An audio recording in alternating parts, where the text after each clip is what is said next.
இந்தியாவிலேயே இந்த மாரியூர் சிவாலயத்தில் மட்டுமே இம்மரம் ஸ்தலவிருஷமாக இருப்பது சிறப்பு. தொல்காப்பியம், பதிற்று 10, புறநானூறு இதுலலாம் இடம்பெற்றிருக்கு. அரசர்கள் போருக்கு போகும் முன்பு இந்த மரத்தை பார்த்துட்டு தான் போவாங்க. மரத்துக்கு வந்து இன்னொரு பேர் வந்து உண்ணம்னு இருக்கும், முன்னம்னு இருக்கும். முன்னை அப்படின்னு சொல்லுவது பழமை. இந்த முன்னை மரம் வந்து என்றுமே பசுமை மாறாத மரமாகும். அகத்தியர் அருளிய உணவே மருந்து சொல்லக்கூடிய இதுல வந்து இந்த முன்னை மரத்துடைய கீரை வந்து 2வது இடம் வகிக்கிறது. இந்தியாவை தவிர அண்டை நாடான ஸ்ரீலங்கால இருக்கு. முன்னை மரம் வந்து மொத்தம் 5 வகை வரும்.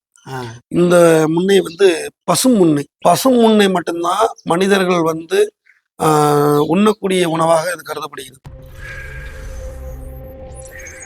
அதிகமா இந்த கோயிலோட வரலாறு பற்றி பேசும்பொழுது ஸ்தல விருட்சம் ஆன இந்த முன்னை மரத்தை பத்தி அதிகமா குறிப்பிடுறீங்க. தொல்காப்பியம், புறநானூறு, பதிற்று 10 பதிப்பு பற்றுன்னு சொல்ற மாதிரி இப்படி புராண பாடல்கள் எல்லாம் இடம்பெற்றிருக்க அந்த முன்னை மரம். முன்னை மரம் வந்து எந்த அளவுக்கு முக்கியமா இருக்கு? 2வது முன்னை மரம் வந்து ஏன் வழிபட்டு போனா என்னென்ன சிறப்புலாம் கிடைக்கும்? முன்னை மரம் வந்து பாத்தீங்கன்னா பண்டைய கால இலக்கியத்துல, தமிழ் இலக்கியத்துல இடம்பெற்றிருக்கு. நீங்க கேட்ட மாதிரி தொல்காப்பியம், பதிற்று 10, புறநானூறு இதுலலாம் இடம்பெற்றிருக்கு.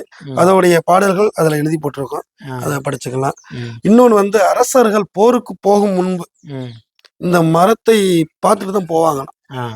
அப்படி பார்த்துட்டு போகும் பொழுது அவங்களுக்கு வந்து வெற்றியின் அறிகுறியை காமிக்குமா. அப்ப அந்த வெற்றி கிடைக்கும் சொல்வதனால இந்த போருக்கு போறவங்க இந்த மரத்தை பார்த்துட்டு போறதுனால அவங்களுக்கு வந்து வெற்றி கிடைக்குதுன்னு சொல்றாங்க. அதுவுமே நம்ம அதுல எழுதி போட்டிருக்கோம், அது மக்கள் படிக்கிறாங்க. புராண பாடல்கள் வந்து உணர்த்துறது வந்து போருக்கு முன்னாடி முன்னை மரத்தை பார்த்துட்டு போனா அந்த மன்னனுக்கு வெற்றி தான். இப்ப நம்மனே வந்து இந்த மரத்துக்கு வந்து இன்னொரு பேர் வந்து உண்ணம்னு இருக்கும், முன்னம்னு இருக்கும். உண்ணம் முன்னம் ரெண்டுமே வந்து சகுனம்னு அர்த்தம். அப்படியா? இந்த மரத்துக்கு இன்னொரு பேரு முன்னம் உண்ணம் அப்படின்னு சொன்னா தமிழ்ல வந்து சகுனம்னு அர்த்தம். இப்ப சகுனம்னா என்னது? நம்ம ஒரு இடத்துக்கு வெளியே கிளம்பும் போது பாத்துட்டு போறது. ஒருத்தங்க வந்து ஒரு வெறுங்கூட கொண்டு வந்தாங்கன்னா நம்ம திருப்பி வெறுங்கூட கொண்டு வராங்க, நம்ம வெளியில போயிருவோம். அதே இது வந்து ஒரு சுமங்கலி பெண்கள் வந்து நேர கூட தண்ணி கொண்டு வந்தா போவோம், நல்லது நடக்கும். ஆமா, அதே போலது இந்த மரத்தை வந்து சகுனம் பார்த்துட்டு போகும் பொழுது வெற்றி கிடைக்கும் பொழுது மன்னர்களே நம்பி இருக்காங்க, மன்னர்களுக்கு நிறைய கிடைத்தி இருக்கிறது. அப்ப சாதாரண மனிதர்கள் நாமும் அதை பார்த்து போகும் பொழுது வழக்கு வெற்றி, பதவி உயர்வு, இன்னும் பல இது முன்னேற்றங்கள் நடக்கும். இப்ப இந்த மரத்தோட வயது உங்களால குறிப்பிட முடியுமா? அதாவது ஸ்தல விருட்சம் அப்படின்னு சொல்லுவது ஆலயத்தை ஒட்டி வரக்கூடியதுதான்.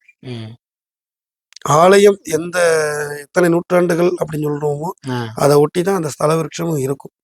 இந்த ஆலயத்தை சுற்றி ஏகப்பட்ட மரங்கள், இந்த மரங்கள் இருந்திருக்கு. இந்த வனம் இது வந்து ஃபாரஸ்ட் சேர்ந்த ஏரியா. இந்த ஃபாரஸ்டுக்குள்ள ஏகப்பட்ட மரங்கள், இந்த மரம் இருந்திருக்கு. சோ ராமநாதபுரம் சொன்னாவே பஞ்சம். இதுல வேற உணவு கிடைக்காத பட்சத்துல இதுதான் உணவாக சமைச்சிருக்காங்க.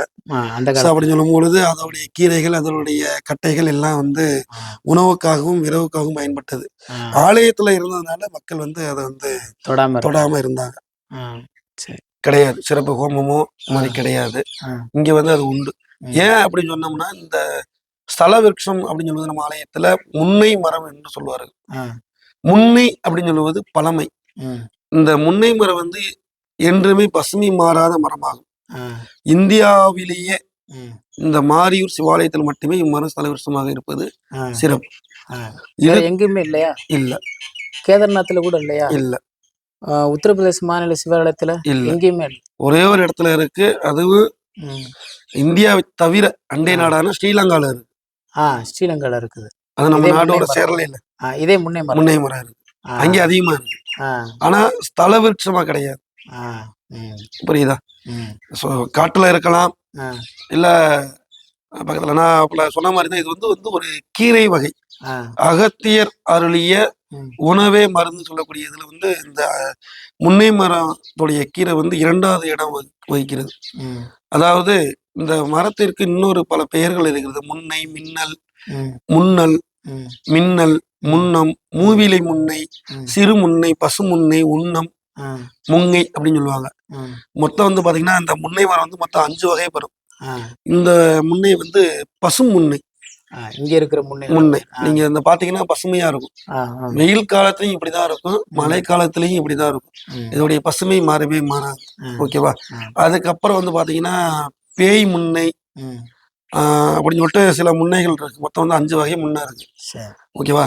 அப்ப இந்த பசு முன்னை மட்டும்தான் மனிதர்கள் வந்து உண்ணக்கூடிய உணவாக இது கருதப்படுகிறது. சரி.